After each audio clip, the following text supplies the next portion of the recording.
Deus está morto. Essa, sem dúvida alguma, é uma das frases mais polêmicas e controversas de toda a história da filosofia. Eu sou o professor Thales Rosário e fique com a gente depois da vinheta para entender melhor.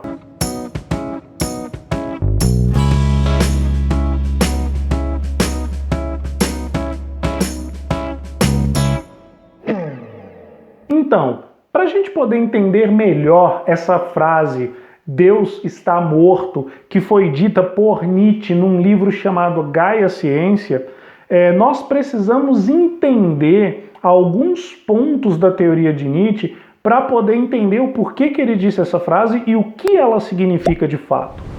Eu escolhi 3 tópicos da filosofia de Nietzsche como um todo para a gente poder entender melhor essa teoria e entender melhor o contexto dessa frase. A primeira questão é que a filosofia de Nietzsche ela tem um instinto religioso, tá? E querer separar a teoria de Nietzsche do seu horizonte teológico seria, sem a menor sombra de dúvida, deturpar toda a sua teoria no que diz respeito ao seu entendimento correto. Então, a teoria de Nietzsche já não é uma teoria das mais fáceis. E se você ainda tenta separar ela do seu real sentido, é lógico que ela se torna mais difícil do que o que ela já é de fato. O segundo tópico é justamente quando Nietzsche vai dizer que a doença ela é uma questão interpretativa. E a partir disso, nós poderíamos dizer que a humanidade ela é doente por excelência e ela é infectada pela doença da religiosidade. E aí a gente vai ter que ver outros pontos para entender isso, entender essa crítica e entender o porquê que ele vai dizer aquela frase. E o terceiro ponto, que é fundamental para entender não só a frase, mas boa parte da filosofia de Nietzsche, é o seu antiplatonismo radical. Nietzsche é extremamente antiplatonista, tá? E ele vai dizer que o cristianismo, ele é o platonismo do povo.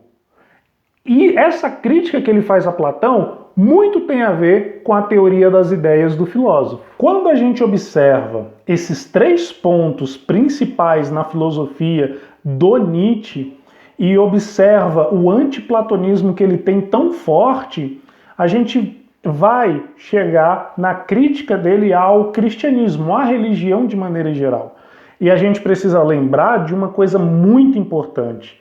Não é porque Nietzsche era cristão e tinha um intuito religioso na sua teoria, que isso isenta ele de qualquer tipo de crítica que ele veja dentro dessa situação, tá? Isso é muito importante a gente poder observar. Nietzsche vai dizer que a religião ela é utilizada como uma necessidade de fuga do mundo, né? E isso tem muito a ver com o platonismo e com a própria ideia cristã. Porque ele vai dizer o seguinte, a partir do momento que nós temos, tanto no platonismo quanto na religião, no cristianismo, a ideia de que todas as coisas perfeitas não fazem parte do nosso mundo material e sim de um outro mundo, de uma outra realidade, nós trazemos para o ser humano o autodesprezo, já que nada aqui é perfeito e nem existe a possibilidade de ser.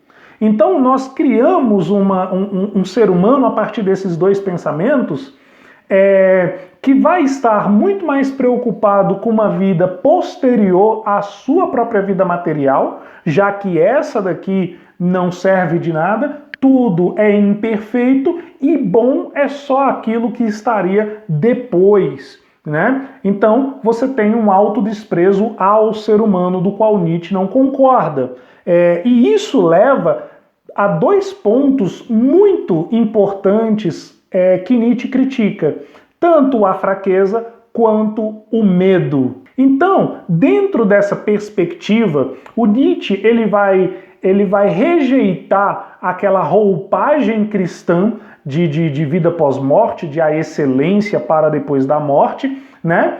E ele vai buscar na filosofia condições, né, que façam com que o homem enfrente a vida e aceite ela como ela é, de fato. Isso, inclusive, dentro da filosofia de Nietzsche, vai ser chamada de amor fati, que, na teoria de Nietzsche, a gente pode transferir para o português dizendo que é simplesmente amor ao destino. Porém, amor fati já é uma outra teoria que também é enorme. Se você quiser, coloca aí os comentários que a gente pode fazer um vídeo detalhando a teoria do amor fati em Nietzsche, tá? Mas, a princípio, amor fati é isso.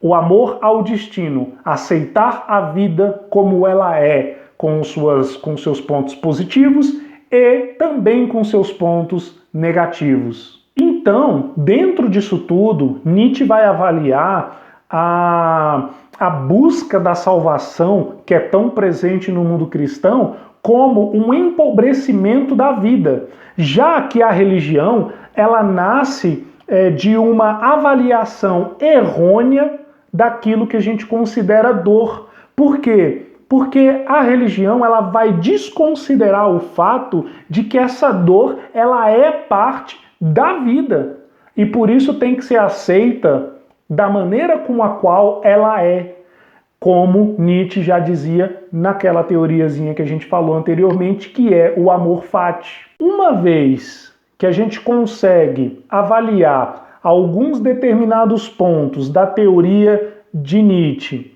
que ajudam a explicar a frase do Deus está morto, uma vez que a gente consegue observar o porquê da crítica de Nietzsche ao cristianismo, mesmo a religião e o cristianismo fazendo parte da sua teoria filosófica.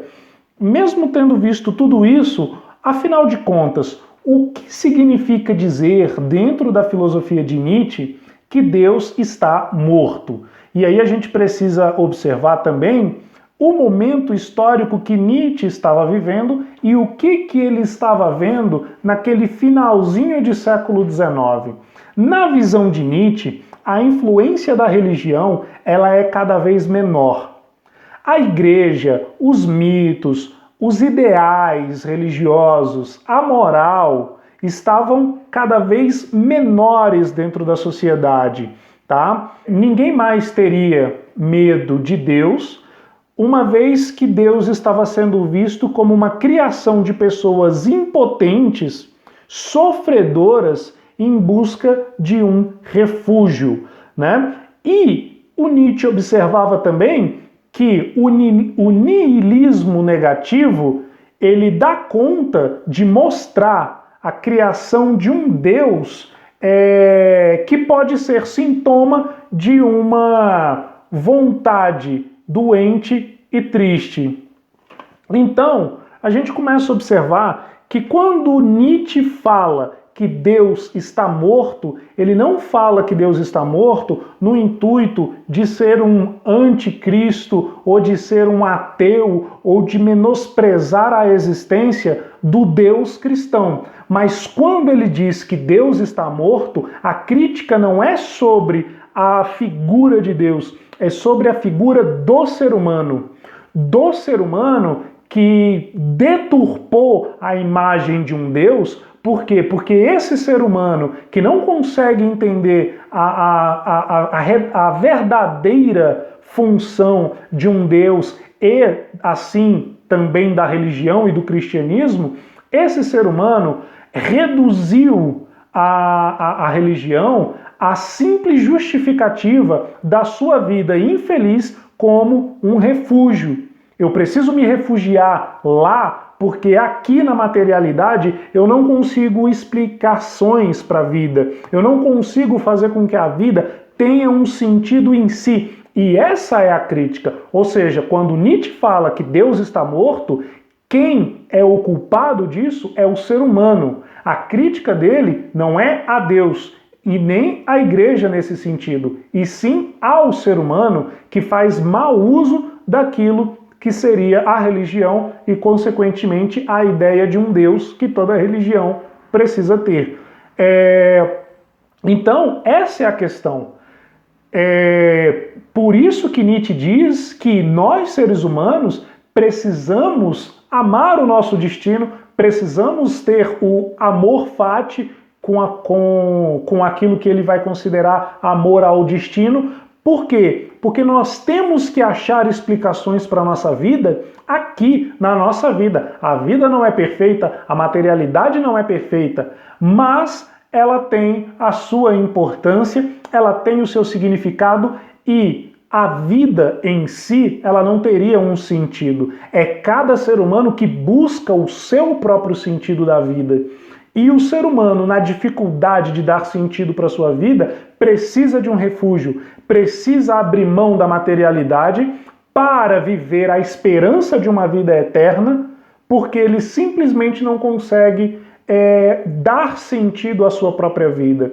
Então, é a partir disso que Nietzsche vai dizer que Deus está morto. Existe uma crítica de Nietzsche à religião, tá?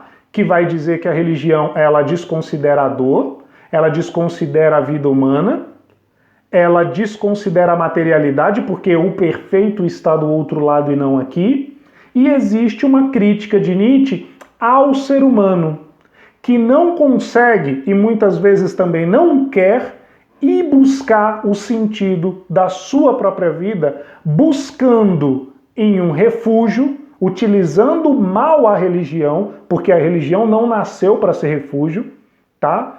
Utilizando mal da religião, tentando fazer com que ela dê um mínimo de sentido para a sua vida, como uma recompensa de uma vida pós-morte, né? Então, essa é a visão, esse é o sentido da frase Deus está morto, lá no livrinho Gaia Ciência, de Nietzsche. Agora você pode observar se a visão que você tinha dessa frase até aqui estava correta ou equivocada.